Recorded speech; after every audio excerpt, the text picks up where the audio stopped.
Couple में से राजा रघुवंशी का शव मिल गया है। लेकिन पत्नी सोनम रघुवंशी का अभी तक कोई सुराग नहीं लगा। 13 दिन बीत चुके हैं। पुलिस लगातार सर्चिंग अभियान में जुटी हुई है, लेकिन कोई भी अहम सुराग पुलिस के हाथ नहीं लगा है। राजा रघुवंशी पंचतत्व में विलीन हो चुके हैं। परिवार का रो रो कर बुरा हाल है।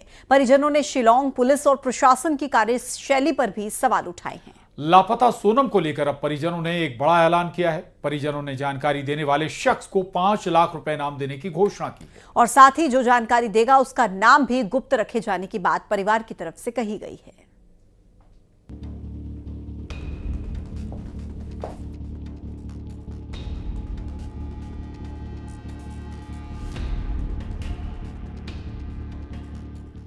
राजा रघुवंशी का अंतिम संस्कार हो गया है, लेकिन पत्नी सोनम अभी भी लापता है।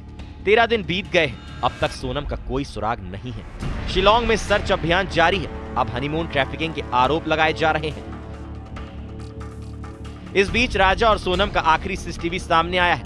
22 मई को राजा और सोनम को शिलांग के एक होटल में आखिरी बार जाते हुए देखा गया।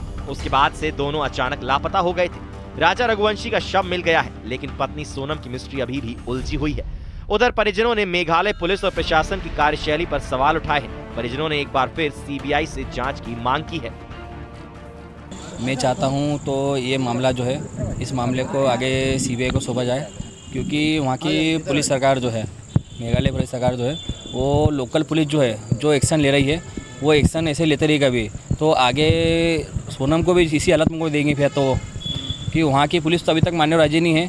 तो यहाँ पे ऐसा कुछ हो सकता है, जो मैं खुद से देख के आया हूँ। वहीं इस घटना को लेकर मेघालय के मुख्यमंत्री ने कहा कि ये पहली बार है जब किसी कपल के साथ ऐसा हुआ है। मामले की जांच की जा रही है। जो भी दोषी होंगे सख्त कार्रवाई की जाएगी। But as I said, it's not something that is,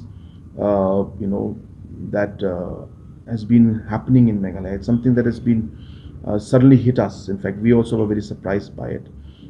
But as I said, let me assure the family members that we will do everything we are already doing, and we will continue to do everything in our capacity to find out the truth and make sure that justice is done.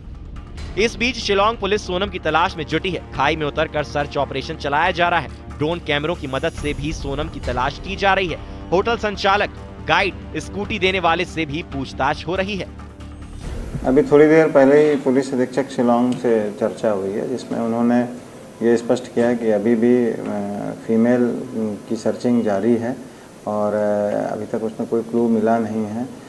एक bag मिला था, लेकिन उसको भी संभवतः परिजनों ने नकार दिया है और हो सकता है वो अभी उनका ना हो।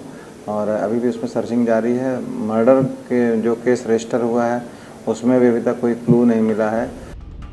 वहीं राजा के बड़े भाई ने कई तरह के आरोप लगाए हैं। उनका कहना है कि शिलांग में नए शादीशुदा जोड़ों के साथ लूटपाट की जाती है। सोनम को लेकर उन्होंने कहा कि सोनम को अगवा कर लिया गया है और वहां के लोकल लोगों को इसकी जानकारी है। सोनम कहाँ है? सवाल एक ही है, क्या हुआ होगा सोनम के साथ? अभी आप वहाँ लंबे समय तक सोनम को हमको जहाँ तक लगता है, एकदम लोगों से जो पूछताछ करी हम लोगों ने थी वहाँ पे लोकल लोगों से, तो उनका कहने का मतलब यही है। तो यहाँ पे जो भी नए कपल आते हैं उसमें कोई लड़की उनको ऐसे लगती है तो लड़के को मार के देते हैं, वो लड़की को वहाँ से भेज देते हैं कहीं बाहर। अब ये तो वहाँ की लोकल सरकार को पता है, ये लोकल लोगों को ज़्यादा पता है। अगर उन लोगों से शक्ति के पास बता सकते कुछ भी नहीं है, क्योंकि प्रशासन खुद वहाँ पे शक्ति नहीं दिखा पा रहा है, तो हम लोग क्या कर सकते हैं। सवाल सिर्फ एक है और वो है सोनम कहाँ है। 13 दिन गुजर गए हैं, लेकिन अब तक पुलिस को सोनम का कोई सुराग नहीं मिला है। ऐसे में सवाल और भी गंभीर हो जाते हैं। क्या साजिश के तहत पूरी वारदात को अंजाम दिया गया और इस पूरी साजिश के पीछे कौन है? ऐसे तमाम सवाल हैं जिनके जवाब हर कोई जानना चाहता है। इंदौर से मिथिलेश गुप्ता के साथ bureau report, news 18 Madhya Pradesh, Chhattisgarh.